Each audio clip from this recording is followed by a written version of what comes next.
hats and mutton shoes, erotic times, midnight cruise, whirling gay society in 1903. Sigmund Freud's Vienna's hype identifies the homotype, the intermediate sex, and heterodoxy. The gay wave moves across the sea, hello there Miss Liberty. Betty Boop is hot and hooches out in the cold. Greenwich Village, Bloomsbury, gays in high society. Harlem night, Chicago fights, Leopold and Lowell. Pride, gotta have pride. Better run too long to keep it inside. Pride, can't sit back and watch from the side. Pride is power and power is pride. It's time to celebrate all the colors of the rainbow. Get out into the streets, follow the tide. I'm Brian McNaught, and this is Stonewall Portraits, Profiles in Pride, and our guest today is somebody whose name may not appear in the histories that have been written or will be written about the gay movement, but he is a person whose name is in my book as a hero of our movement, and a person whose name, when you mention it, in Boston or in Provincetown, every single person smiles, and the name is Ron Robin. Ron Robin, my friend for many years, Ron is, in my mind, one of the great caretakers in the community. Not the head of any organization that would get you in the books. You didn't stand up in front of the president and hold a sign like our friend Urvashi Vad did, but for as long as I have known you, you have made people feel safe and valued. And you did that through the Muse restaurant, where which is a really beautiful place that is sort of the Cheers of Provincetown in terms of people coming and feeling everyone knows your name. You brought reindeer to the city of Provincetown at Christmas time, so that, at your own expense, so that the people in town, often who endure winters alone, felt, oh my God, this is incredible. You brought elephants to town at your own expense during Carnival, which you ran for a few years.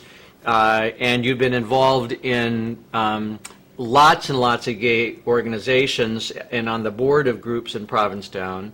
And you are the image that almost anybody who grew up in Boston associates with disco, dance, and oldie goldies. Ron Robin. In fact, I just, before I came here, read a piece that said, "Where is Ron Robin?" And it was all about missing that era.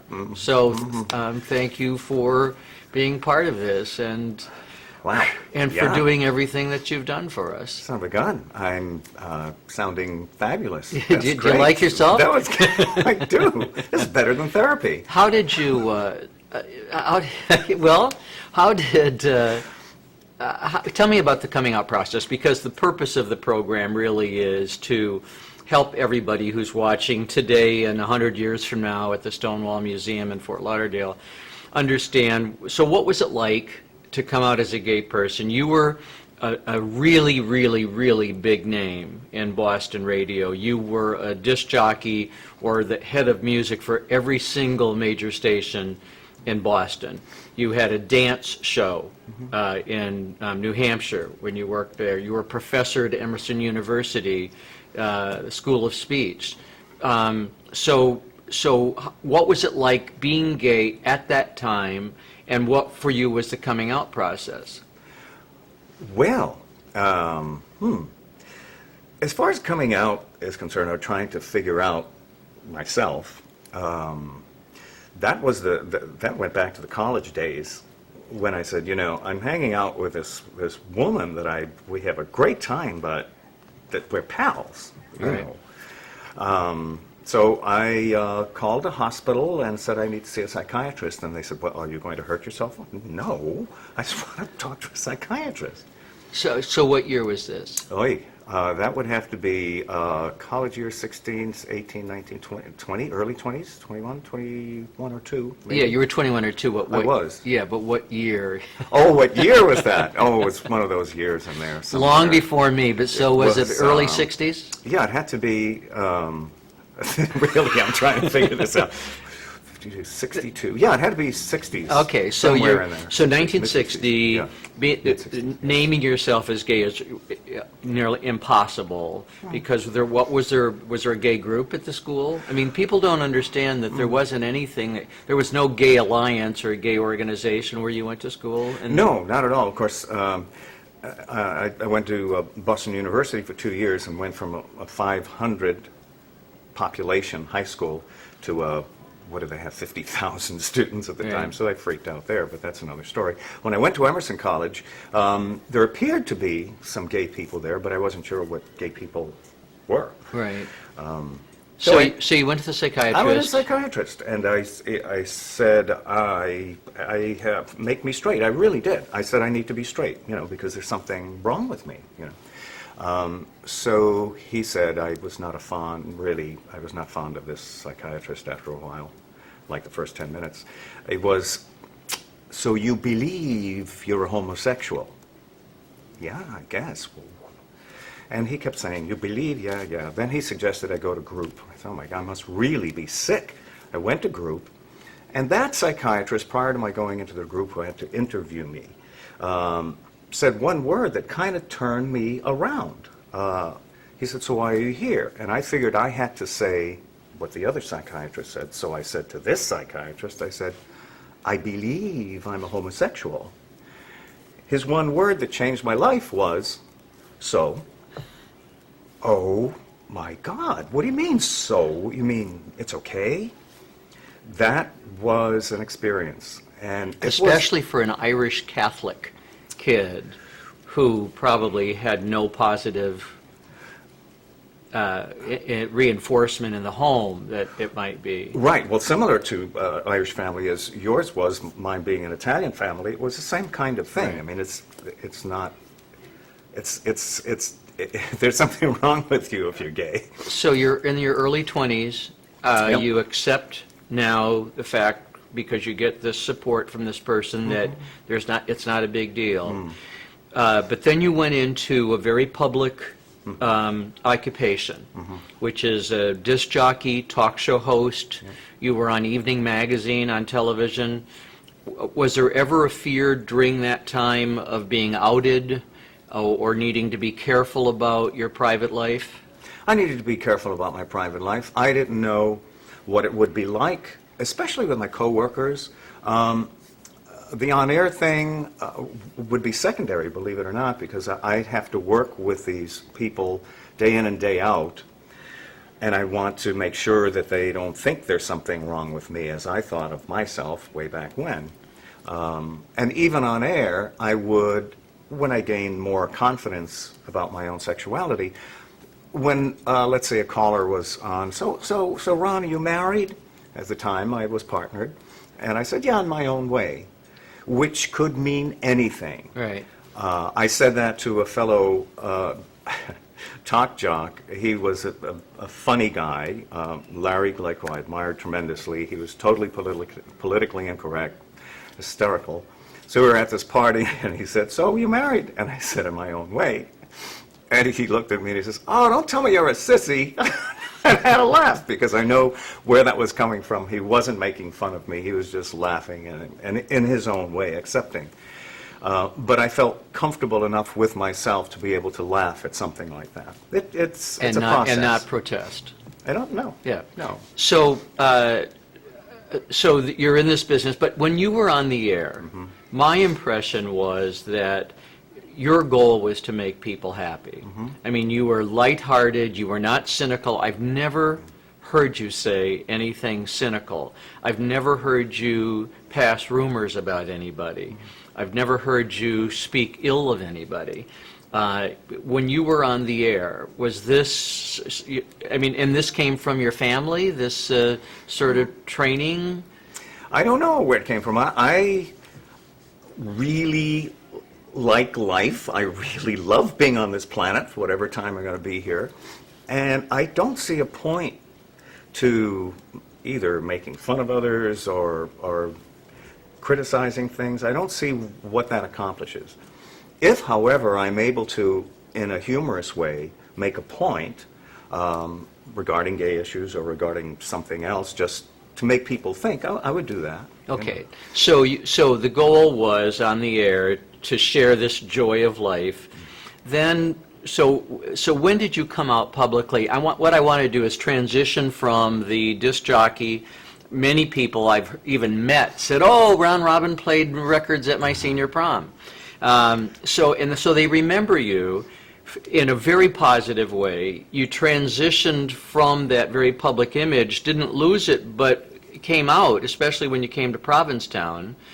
So tell me, how did that happen? And because then you became the same joy of life you brought to Provincetown, which is what I was talking about in my intro, of, the elephants and the reindeer and, the coffee house at the Muse, and anything that you could do to say, life is great, smile, have a good time. And this meant a great deal to gay people who were not living in a world in which they often felt safe and valued. They come to Provincetown, and Provincetown could be a negative experience for them if they fell into a crowd that was not positive and loving life in the same way. But if they fell into your arms, I mean, that's why I feel so strongly about you being a profile in Pride, because you have consistently been a person creating a place where people felt safe and valued. So tell me about the transition from going from radio, television to the Muse, and about your private life. You and I met many, many years ago, and I knew your partner in the love of your life at the time, Dennis, and we went through his death process of dying of AIDS. Was that the transition period for you, or? Well, I can't put my finger on an exact time and date when I publicly would say I'm gay or something like that. However, dealing with Dennis's illness and the stigma that it had at the time that this is a gay disease, and here's a man who is my partner, therefore I must be gay, or diseased, whatever the case may be, and I certainly is one of those, I'm gay. I guess it was, we're dealing with somebody who's dying here, so what one's sexual orientation is doesn't matter. It's so ridiculous when you're thinking about the end of your own life or someone else's. What's the point? So Dennis's death process made your sexual orientation and his less significant as an issue in your life, and you started thinking about why is it such a big deal in your own? Yeah, I mean, after all this time, even though I was out to friends, I was never out to my family. My mother had passed at the time, so I was talking to my father, and basically came out to him on the phone because it was just a conversation. It wasn't like, well, now I'm going to talk to Dad and tell him I'm gay, because it wasn't that at all. I called and I said, I just want to let you know that Dennis is ill. And, what is it? And I says, well, he has AIDS. And he said, are you all right? And I said, yes, I am. And he said, well, I always thought that you might have been, he didn't use the word gay, but he says, I always thought you might have been like that, or whatever the term that he used. And then, of course, he followed up with, you're still my son, so it doesn't matter what you are. And in fact, at one of the events, the National Gay and Lesbian Task Force event that I got an award for, which is kind of cool. He was there with a camera, and he was taking photos, film of me accepting the award. So he was, just very, very supportive. You've gotten a lot of awards from groups, and the awards are, why are you getting the awards? Why are they honoring you? They don't have anybody else. You knew that was coming, didn't you? They're honoring you because? Well, I service to the community, I suppose. Yeah, you're a humble guy. Except, but your dad said, I always knew. When we interviewed him on the radio show that we did together, he said something about you always wearing a queer hat to the beach when you were little. He did. I mean, for his generation, that was an appropriate term because Yeah. it was unusual that I was, I know I was a young thing, and You I always just wore had to a be hat? covered up. Yeah. You had a hat that he thought was queer looking. Yes. So when you called and said Dennis was ill and that I'm gay, it wasn't a big surprise. Yeah, he did say, "Are you still wearing that hat?"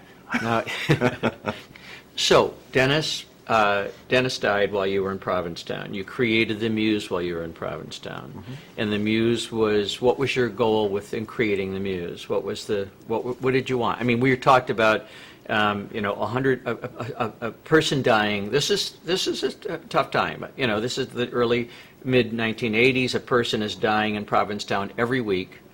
You lost many friends? Oh, yeah, sure. How many? 30 or so. 30 or so friends attending funeral after funeral after funeral. It was before protease inhibitors, right? So what, you created the Muse in what year?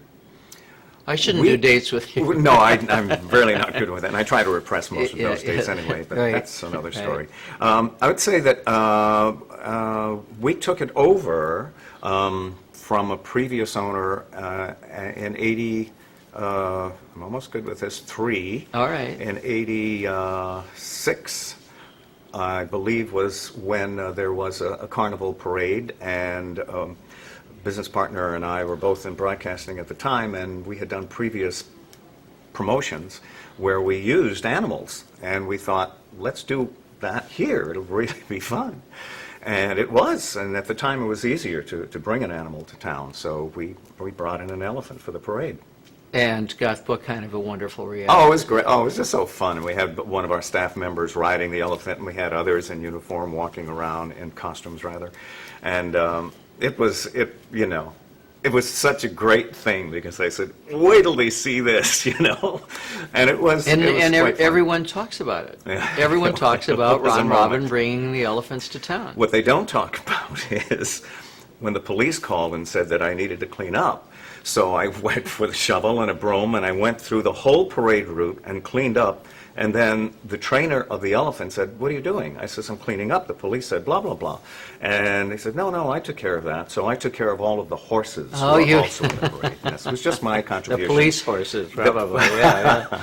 Which they had to clean up for. Yeah. So, Ron, and you're also the voice of almost any event that's held in town, and you're the MC of a Lily Tomlin event, That was great fun. Yeah, or a town hall session, or whatever. Is that, you just do that? I mean, do you just show up at their request and Well, yeah, at their request, I wouldn't give just this show great up. voice? I mean, you've got this wonderful voice. Well, thanks. It's Well, that was a little high, but It was. I was trying to give you a little variety there.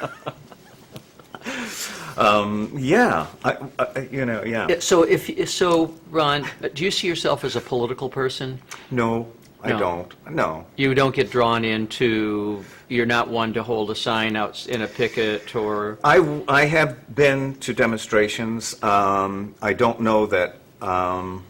It depends. I could. Uh-huh. I could be politically active, but I don't consider myself a politician.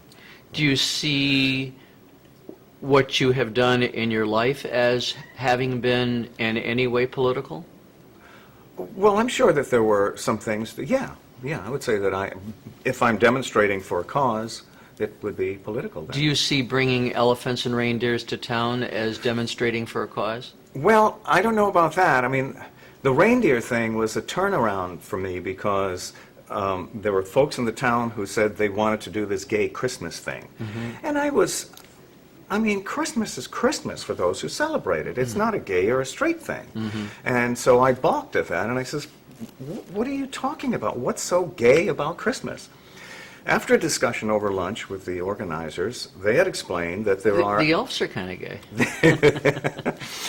They had explained that, there's a segment of Provincetown, the gay community, who really can't relate to some of the things that go on for Christmas. Maybe things should be a little campy. Maybe it should be Well, they don't fun. relate to it because a lot of them aren't welcome back at their home. Exactly. Their family home. So they're recreating for themselves, what is Christmas for them? You know, what are the holidays? Who is family to me, right? Yeah, and that's when the light went off, and I said, okay, now I'm understanding this, because I thought it was just a gimmick, and it was a meaningful thing. So I thought of kids. Christmas, I think of kids. And gay or straight kids and their parents, how much fun would it be for them, as it was for me when I saw a reindeer on Boston Common growing up, if we had reindeer here, and I brought in one or two, depending on the year, just to have them there, just Oh, you to did make this it more than Christmassy. once? Yeah, we did it for 2 or 3 years Wow. in a row, yeah. Then it got difficult because there was a dictator, Oh, a tick? tick. Yeah. It's a little dyslexia. And so they couldn't bring them across. I won't ask you Thank what you, a thank you. dick Don't might be. even go there. But So anyway, a deer tick. Yes, thank you. I love when you yeah. call me that. And I think we just had to stop that because it became very involved, paperwork and And you had to, governance did you have to clean up the reindeer poop too? That's my job. How old are you? Today, Yeah. or like a few years ago? Today. Oh, today. Well, today I'm 67. 67. And obviously, well, what does 67 look like anyway? But, you know, and you continue to see yourself as a source of fun, hopefully. Well, yeah. The love of your life now is Edmund. Edmund Teo from Singapore, Yep, that you met on the internet. yep, Okay. that's right. How does Ed deal with you as the Willy Wonka of Provincetown? Well, he likes chocolate, so we get along just great. How does he deal with you being such a public figure and getting as much demand as you do to be the source of joy in so many people's lives? I'm sure he finds it entertaining and helpful if he can be, and he's supportive, and gets a kick out of it. So okay. So if there was if when you die, and there's a New York Times obit, right? Because I think this is a good way to ask ourselves, what is our life about? What would you want the lead to be on your life? What would you want? Is it Ron Robin, who, what? Made a few people laugh and smile. Okay. Feel like that would make you very happy. Yeah. Ron Robin, who made a few people laugh and smile. And it doesn't matter to you who the people are, gay, straight. No? Do you take particular pride in the fact that you've touched so many gay people's lives? Absolutely. Do you see yourself having done that? Well, I think the only thing that called attention to that was being a consultant for the Commonwealth of Massachusetts Safe Schools for Gay and Lesbian Students.